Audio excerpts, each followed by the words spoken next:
நீங்கள் பார்த்துக் கொண்டிருப்பது உங்கள் விஜய்.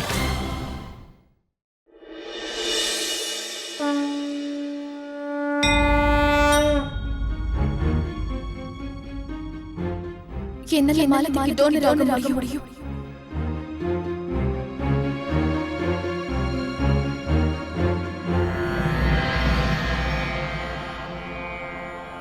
மகனே, உன் முகத்துல இருக்கிற சோகங்களை பார்க்கும்போது தெல்ல தெளிவா எனக்கு தெரியுது நீ ஒரு பெரிய கஷ்டத்துல இருக்கேன்னு. ஆனா நீ எதுக்கும் பயப்படாத. மேல இருக்கிறவன் அவன் பக்தனுக்கு நிறைய கஷ்டங்களை கொடுப்பான், அளவில்லாத வழிகளையும் கொடுப்பான். ஆனா அது எல்லாமே நீ தாங்குற அளவுக்கு தான்.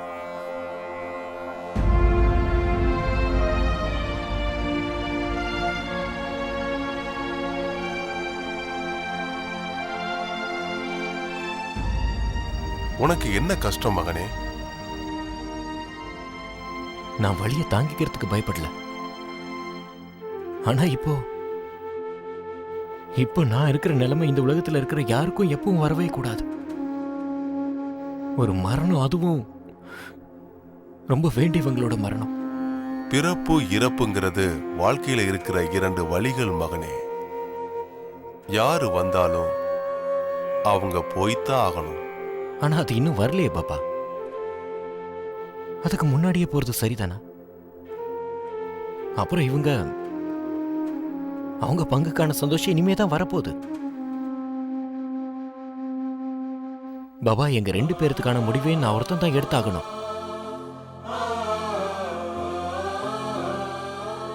இது எப்படின்னா, ஒருத்தருக்கு வாழ்க்கைன்னா இன்னொருத்தருக்கு மரணம். ஒருத்தருக்கு மட்டும்தான் வாழ்க்கைன்னா அதுக்கு எனக்கு குழப்பமா இருக்கு. அதுவும் இல்லாம இந்த வாழ்க்கை மரணம்ன்ற தராசுல நான் ஒரு முள்ளா நின்னுட்டு இருக்கேன். நிதானமா இருக்கணும் மகனே. நீ எந்த ஒரு பதில தேடிக்கிட்டு இருக்கியோ அது ஒரு கோவில்லையோ இல்ல புண்ணிய ஸ்தலத்திலேயோ இல்ல, உனக்குள்ள இருந்து வரும். உன்னோட மனசுக்குள்ள இருந்து வரும். ஏன் மனசுக்குள்ள இருந்தா? ஆம் மகனே, நாம சில நேரங்கள்ல நாம தேடுற எல்லா சந்தோஷங்களும் அங்கதான் தங்கி இருக்கும். உன்னோட மனசுக்குள்ள, என்னோட மனசுக்குள்ள, எல்லாரோட மனசுக்குள்ளயும் உன்னோட இந்த கஷ்டமான பதிலும் உன் மனசுக்குள்ள இருந்து வரும். அது சரி பாபா, நான் அது எனக்கு எப்படி தெரியும்? பொறுமையா இரு. எல்லாத்துக்கும் அவன் வழி காட்டுவான், கண்டிப்பா காட்டுவான்.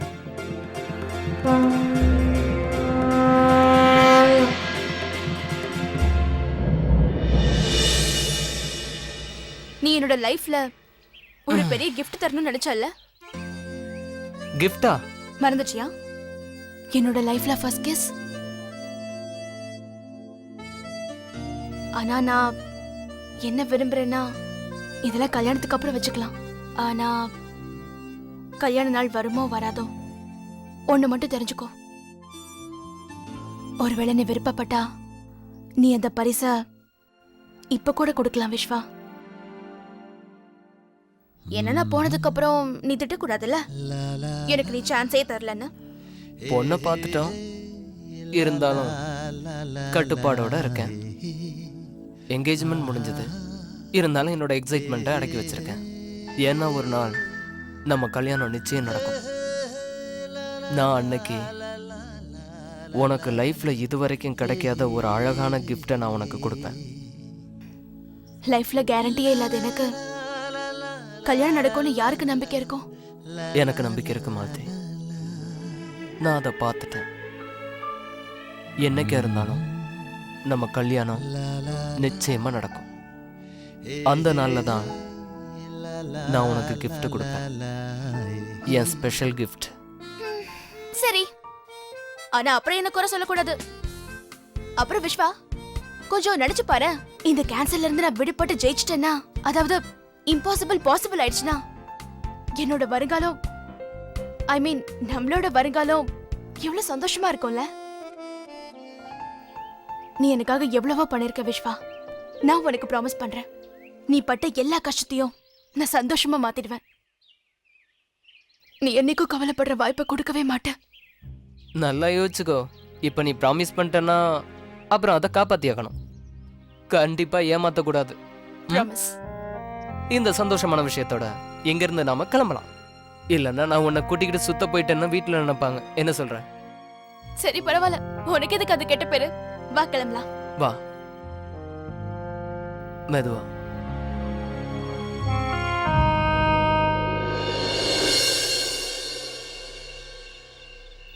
மாலதி, மாலதி,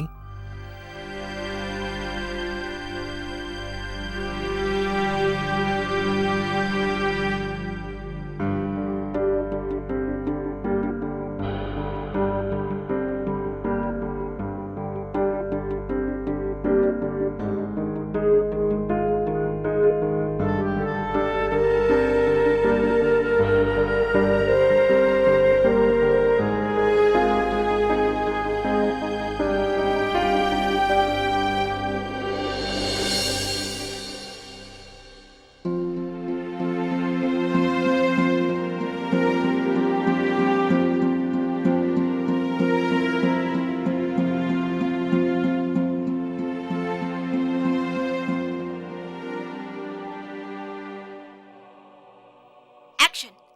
ஆயிரத்தில் ஒருத்தி என்னோட அன்பு அக்கா, தெய்வம் தந்த அக்கா. இந்த ஸ்டேட்மெண்ட் யாருக்கும் தெரியாம மறைமுகமா உனக்காக மட்டும். நீ இந்த வீடியோவை பார்க்கும்போது நான் உன் பக்கத்துல கூட இருக்கலாம், இல்ல உன்னை விட்டு தூரமா கூட போயிடலாம். தூரம்னா உன்னை விட்டு ரொம்ப தூரமா, மேகத்துக்கும் மேல. ஆனா நான் எங்க இருந்தாலும் என்னோட அக்கா எங்க இருக்கான்னு கண்டுபிடிச்சு நான் அவளை பாத்துக்கிட்டே இருப்பேன். ஏன்னா நான் உன்னை பார்க்கலன்னா என்னோட இந்த வாழ்க்கையே ஓடாது. நான் இறந்து போனாலும் உன்னை விட முடியாது. ஏன்னா நீ தானக்கா என்னோட எல்லாமே. நீ என் வாழ்க்கையில இருக்கிறதுனால எனக்கு எல்லாத்துக்கும் நல்ல வழியை காட்டியிருக்க. நான் எப்பெல்லாம் தடுக்கி விழ போனாலும் என்ன விழாம நீ காப்பாத்திருக்க. என் கிட்ட இருக்கிற குறைகள் எல்லாம் நிறைவா மாத்திருக்க. என்னோட எல்லா துக்கத்தையும் என்கிட்ட இருந்து நீ விலக்கி விட்டுருக்க. நீதான் என் சிரிப்பு, நீதான் என் சந்தோஷம், என்னோட கர்வம், என்னோட குரு, என்னோட பிடிவாதம், என்னோட லைஃப். அது ஒண்ணு பெருசு இல்ல, இன்னும் கொஞ்ச நாளைக்கு மட்டும்தான். ஆனா ஒண்ணு என்னால கர்வமா சொல்லிக்க முடியும்க்கா, என்னோட லைஃப் ரொம்ப பெருசுன்னு. ஏன்னா ஒவ்வொரு நிமிஷமும் ஒவ்வொரு நொடியும் நான் உன் கூடவே தான் வாழ்ந்துட்டு இருக்கேன்க்கா, என் அக்கா கூட. And I love you. ஒரு விஷயம் சொல்லவாக்கா, நான் உன் வயித்துல பிறக்காமலே நீ எனக்கு ஒரு அம்மா ஆயிட்ட. அப்ப நான் இவ்வளவு லக்கி இல்லக்கா. வினய் மாமா ஆல்மோஸ்ட் என்ன தத்து எடுத்துக்கிட்டாரு. வினய் மாமா, அவரை மாதிரி ஒரு மாமா கிடைச்சதுக்கு நான் அந்த கடவுளுக்கு கண்டிப்பா நன்றி சொல்லணும். அக்கா உன்னோட கைய நான் மாமா கையில ஒப்படைச்சிட்டு நான் நிம்மதியா போய் சேர்ந்துடுவேன். ஏன்னா அதுக்கப்புறம் யோசிக்கவே மாட்டேன் எனக்கு அப்புறம் என் டார்லிங் அக்காவுக்கு என்ன ஆகும்னு. மாமா உன்னோட கணவர் மட்டும் இல்லக்கா, அவர்தான் உன் சந்தோஷம், நம்பிக்கை. இப்ப எழுதி கொடுக்கறேன்க்கா, இந்த உலகத்துல உன்னை விட்டு யார் போனாலும் மாமா மாமா மட்டும் உன் கையை என்னைக்குமே விட மாட்டாருக்கா. அப்புறம் என் பங்குக்கான அன்பு அவரால் மட்டும்தான் கொடுக்க முடியும். அப்புறம் நீ அவரை பத்திரமா பாத்துக்கணும், என்னோட அன்பு மாமாவ. ஐ லவ் யூ மாமா.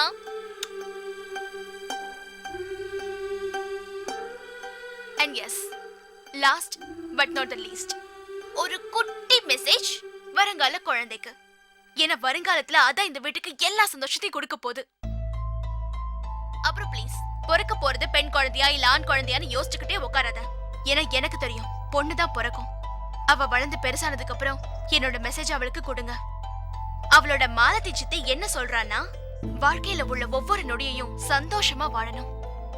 லைஃப்ல முக்கியமா பார்க்க வேண்டிய விஷயம் என்னன்னா, இன்னைக்கு நேத்துங்கிறது போயிடுச்சு, அப்புறம் நம்ம வருங்காலத்தை யாராலையும் பார்க்க முடியாது. சோ எதுவா இருந்தாலும் நம்மளோட இன்னைக்கு இப்போ என்னைக்கும் நழுவ விட்டுற கூடாது. ஏன்னா இந்த நிமிஷம் நம்ம வாழ்க்கைய நல்லா வாழணும், சந்தோஷமா வாழணும், எல்லாரையும் கலாட்டா பண்ணணும். சரி போதும், நிறைய பேசிட்டேன். ஆனா இத மட்டும் சொல்லியே ஆகணும். And with that, I love you கா, I love you. நேத்திக்கும் இன்னைக்கும் அப்புறம் என்னன்னைக்கும் பாய்.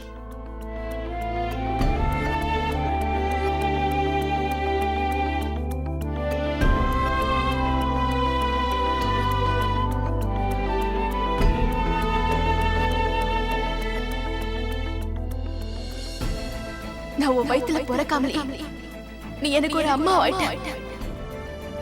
அப்ப நான் எவ்வளவு லக்கி லக்கா. வினய் மாமா ஆல்மோஸ்ட் என்ன தத்து எடுத்துக்கிட்டாரு. அவரை மாதிரி ஒரு மாமா கிடைச்சதுக்கு நான் அந்த கடவுளுக்கு கண்டிப்பா நன்றி சொல்லணும்.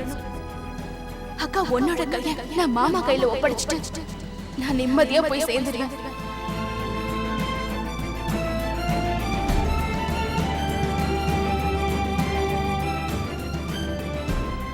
எங்க வாழ்க்கையில ஜீவிதாவோட முதல் குழந்தை நீதான். எங்களுக்கு நீதான் மாலதி முக்கியம்.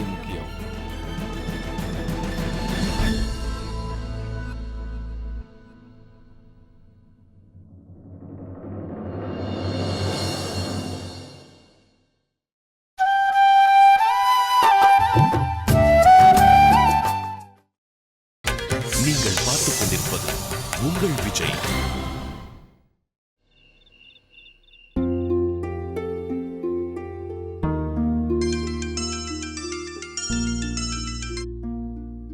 ஹலோ ஹலோ மாலதி, என் செல்லம், நீ எப்படி இருக்கடா? நான் ரொம்ப நல்லா இருக்கேன் சித்தி. நீங்க எல்லாரும் எப்படி இருக்கீங்க? நாங்க எல்லாரும் இங்க நல்லா இருக்கோம். இந்தா பாட்டி உன்கிட்ட பேசணுமா? மாலதி கண்ணு, எப்படிமா இருக்க? நல்லா இருக்கல்ல? உன் ஞாபகம் வந்துகிட்டே இருக்கு. நாம இவ்வளவு நாளும் இந்த மாதிரி பிரிஞ்சதே இல்லையம்மா. ஆமாம் பாட்டி, நானும் இப்போ திரும்ப வரத்துக்கு நாட்களை எண்ணிட்டு இருக்கேன். உங்களுக்கு தெரியுமா, நீங்க எப்பவும் ஞாபகத்துக்கு வந்துகிட்டே இருப்பீங்க. அக்கா பெரிய பாட்டி பத்தி பேசிக்கிட்டே இருப்பா. அப்புறம் சித்தப்பாவோட டீ, அதான் சித்தியோட ஹெல்ப் இல்லாம பண்ணுவாரே. ஏய் மாலதி, நீ எப்ப இங்க இருந்து போனியோ அப்பத்துல இருந்து இந்த வீட்ல இருக்கிற எல்லா வேலையும் நான் தனியா பண்ண வேண்டியதாயிடுச்சு. யாரும் எனக்கு ஹெல்ப்பே பண்ண மாட்டேங்கிறாங்க. அப்புறம் என்னோட அத்தை இருக்காங்கல்ல, இல்ல என்னோட அத்தை இருக்காங்கல்ல, அவங்க எல்லா வேலையும் எனக்கே ஒப்படைச்சிட்டாங்க.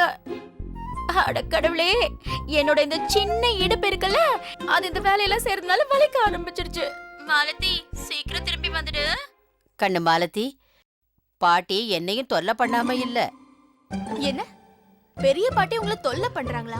அட இல்லம்மா, உங்க பாட்டி இருக்காங்கல்ல, அவங்க இந்த தொல்லை பண்றாங்க. உனக்காக சிபாரிசு பண்ணிட்டு இருக்காங்க. என் தங்க வளையல உனக்கு கொடுக்கணுமா? ஆமா, அது கொடுத்துருங்களேன் பாட்டி. நான் அதுக்காக எவ்வளவு நாள் வெயிட் பண்ணிட்டு இருக்கேன் தெரியுமா? நீங்க தப்பிச்சுக்கிட்டே இருக்கீங்க என்கிட்ட இருந்து. அட இல்லம்மா, கண்டிப்பா உனக்கு தர போறது இல்ல. அப்புறம் வேற யாருக்கு கொடுக்க போறீங்க? தாமுக்கா? ஆமாமா, நம்ம வீட்ல எனக்கு அப்புறம் ஒரு பொண்ணுன்னா அது தாமு தானே. இல்லேனா வருவா உன்னோட பொண்ணு. அப்புறம் ஒரு சத்தியம் பண்ணு, இந்த தங்க வளையல் இருக்குல்ல, நீ அவளுக்கு தான் தரணும். அட என்ன பாட்டி நீங்க, நான் இதுக்கும் சத்தியம் பண்ணி ஆகணுமா? நீங்க ஓவரா பண்ண.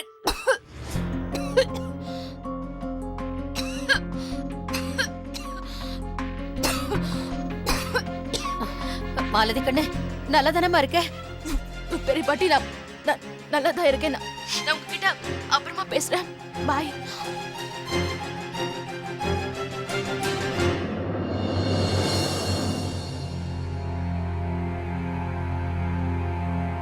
நாளைக்கு நான் கோயிலுக்கு போயிட்டு மாலதி நீண்ட ஆயுளோட இருக்கணும்னு கடவுளை வேண்டிக்க போறேன். மாலதிக்காக நான் நாளைக்கு நாள் பூரா எதுவும் சாப்பிடாம விரதம் இருக்க போறேன்.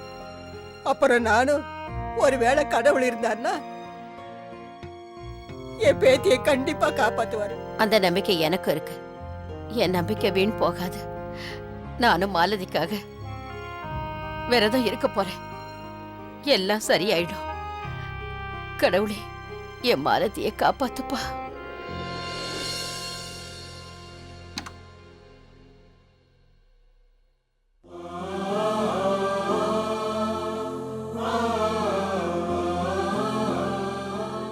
வினய், தருண் நீங்க என்ன கூப்பிட்டதா சொன்னாரு.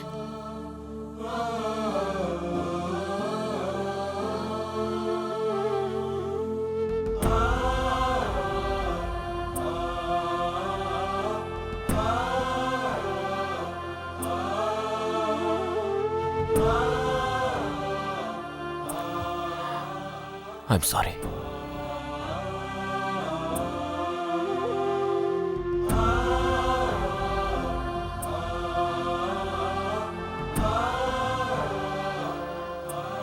தயவு செஞ்சு என்ன மன்னிச்சிரு.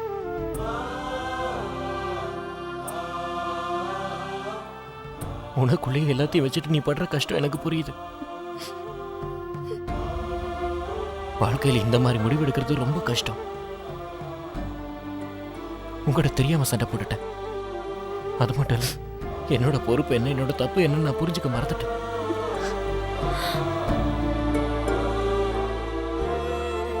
நீ எவ்வளவு கஷ்டப்பட்டு இந்த முடிவை எடுத்திருப்பல்ல ஜீவிதா. உன்னை நீயே எவ்வளவு கஷ்டப்படுத்திக்கிட்டு இந்த முடிவெடுக்க தீர்மானிச்சிருப்ப.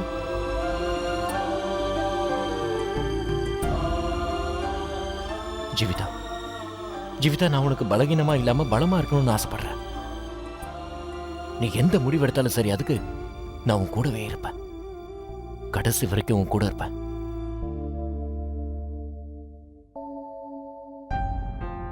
நீ எடுத்திருக்கிற அந்த முடிவுக்கு நானும் சம்மதிக்கிறேன்.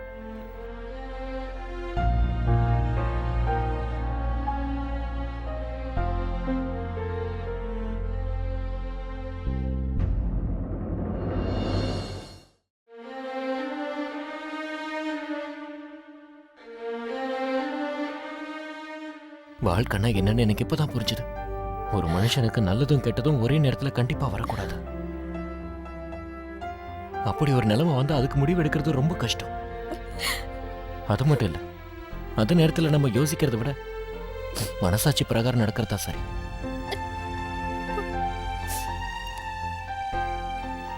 இப்ப என் மனசு என்ன சொல்லுதுன்னா, எப்பவும் நாளைய நினைச்சிட்டு கஷ்டப்பட்டுட்டு இருக்கிறத விட இன்னைக்கு சந்தோஷமா வாழ்ந்துட்டு போலாம். அது எதுவா இருந்தாலும் அவளுக்காக விட்டு கொடுக்கலாம்.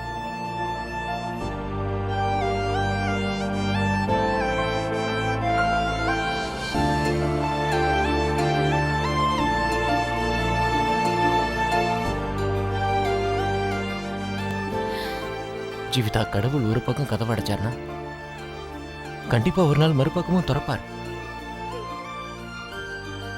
ஆனா மாலதி நம்ம தொலைச்சிட்டோம்னா அதுக்கப்புறம் அவளை நான் அப்படி விட்டுற மாட்டேன். அவளுக்கு ஒன்றும் ஆகாது. அவ தான் நம்மளோட முதல் குழந்தை.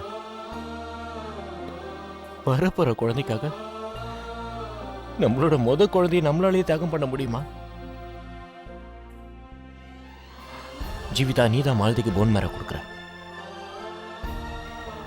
ஒருவேளை இது விட்டா நமக்கு வேற வழி இல்லைன்னா நம்ம இந்த தியாகத்தை பண்ணிதான் ஆகணும்.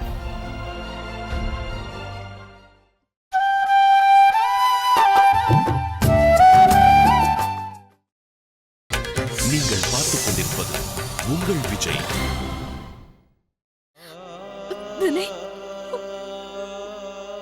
எனக்கு தோணல இது வரைக்கும் யாராவது ஒரு அம்மா அப்பா இந்த மாதிரி கஷ்டமான சிச்சுவேஷனை ஃபேஸ் பண்ணிருப்பாங்களான்னு.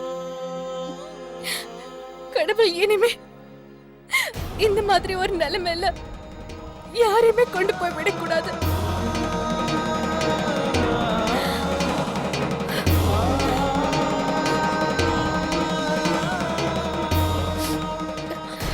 ஆனா வினய்,